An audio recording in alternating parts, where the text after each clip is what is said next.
You know, what'll end up happening is when these brake systems get contaminated, you can get some swelling going on introduced by petroleum products.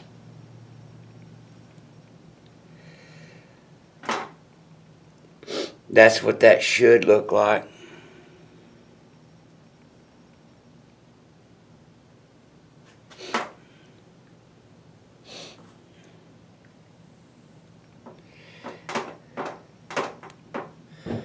They can swell up and not seal anymore. Pistons. That's your proportion valve in right there. Sure enough. Anyway, we got to get this original TA style valve back together. Get it all taken care of. You with me, folks? So, more on that later. That shows your contamination.